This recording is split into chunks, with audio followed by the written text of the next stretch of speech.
Meus irmãos e minhas irmãs, nos encontramos nesta segunda-feira, dia 3 de março, nesta oitava semana do tempo comum, para que possamos juntos meditar a palavra de Deus. Nós lemos nesse dia o evangelista São Marcos no capítulo 10, versículos do 17 ao 27. Naquele tempo, quando Jesus saiu a caminhar, veio alguém correndo. Ajoelhou-se diante dele e perguntou: Bom mestre, que devo fazer para ganhar a vida eterna? Jesus disse: Por que me chamas de bom? Só Deus é bom e mais ninguém. Tu conheces os mandamentos? Não matarás, não cometerás adultério, não roubarás, não levantarás falso testemunho, não prejudicarás ninguém, honra teu pai e tua mãe. Ele respondeu: Mestre, tudo isso tenho observado desde a minha juventude. Jesus olhou para ele com amor e disse: Só uma coisa te falta. Vai, vende tudo o que tens e dá aos pobres, e terás um tesouro no céu. Depois vem e segue-me. Mas quando ele ouviu isso, ficou abatido e foi embora cheio de tristeza, porque era muito rico. Jesus então olhou ao redor e disse aos discípulos: Como é difícil para os ricos entrar no reino de Deus. Os discípulos se admiravam com estas palavras, mas ele disse de novo: Meus filhos, como é difícil entrar no reino de Deus. É mais fácil um camelo passar pelo buraco de uma agulha do que um rico entrar no reino de Deus. Eles ficaram muito espantados ao ouvirem isso e perguntavam uns aos outros: Então, quem pode ser salvo? Jesus olhou para eles e disse: Para os homens isso é impossível, mas não para Deus. Para Deus tudo é possível. Palavra da salvação, glória a vós, Senhor.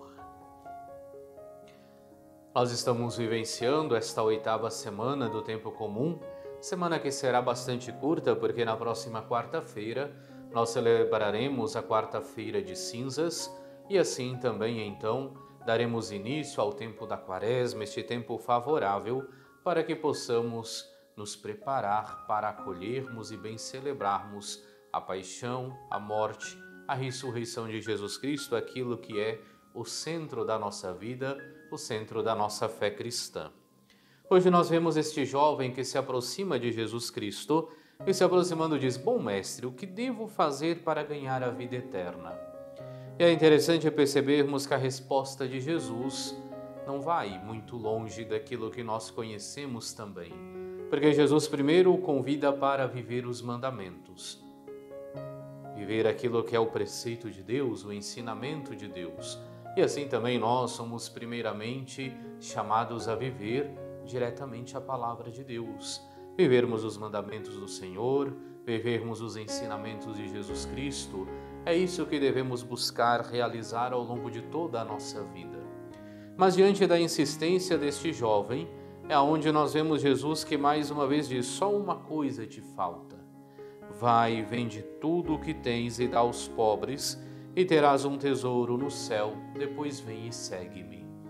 Seja Cristo convida-o para que possa desprender-se totalmente dos bens desta terra, das seguranças desta terra, para poder seguir a Cristo, para poder seguir a sua palavra na radicalidade da vivência do seu batismo. E assim nós poderíamos entender justamente que todos nós somos convidados a viver a palavra de Deus.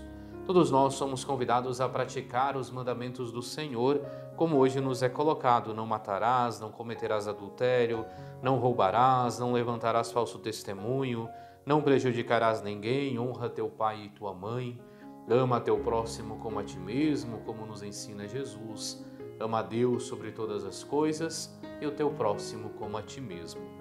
Mas existem aqueles que são convidados a viver ainda mais a radicalidade deste seguimento de Cristo e que, abandonando tudo, abandonando as seguranças do mundo, abandonando às vezes até a sua própria família, decidem-se plenamente ao seguimento de Cristo. São tantos consagrados e consagradas que vivem a radicalidade do batismo. Mas é claro, nós vemos que esta resposta de Jesus causa tristeza neste jovem e dificuldade aos discípulos. Porque Jesus exclama: é mais fácil um camelo passar por um buraco de uma agulha do que um rico entrar no reino dos céus. E desconcerta os discípulos justamente porque, na mentalidade daquela época, se acreditava que quanto mais rico, quanto mais saúde uma pessoa tivesse, mais abençoada por Deus ela era. Portanto, na lógica daquela época, se tinha alguém que estava salvo, era o rico, porque Deus já tinha lhe culminado de todas as graças. Mas Jesus vem nos recordar que a nossa recompensa não é aqui, não é para agora, não é para esta terra, mas a nossa recompensa será o reino dos céus.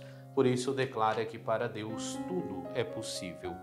E assim, diante de tudo aquilo que nós acabamos de meditar, tudo aquilo que nós ouvimos neste Evangelho hoje, uma certeza deve se fazer presente na nossa vida.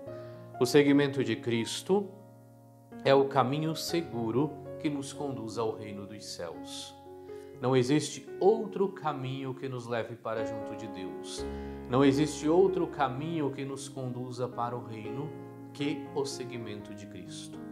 E é por isso que nós somos convidados dia a dia a nos esforçarmos por vivermos esse seguimento, procurando discernir a vontade de Deus em nossas vidas, nos dispondo dia a dia por ouvir a palavra de Deus e procurarmos cada dia conformar a nossa vida ao Evangelho de Jesus Cristo. Por isso que, diante do Evangelho que nós hoje meditamos, possamos ter sempre esta certeza presente no meio de nós. O seguimento de Cristo é o caminho seguro que nos conduz ao reino dos céus. Oremos. Fazei, Senhor, que os acontecimentos deste mundo decorram na paz que desejais, e vossa Igreja vos possa servir alegre e tranquila. Por nosso Senhor Jesus Cristo, vosso Filho, que é Deus, e convosco vive e reina na unidade do Espírito Santo, por todos os séculos dos séculos. Amém. E abençoe-vos Deus Todo-Poderoso, Pai e Filho e Espírito Santo. Amém.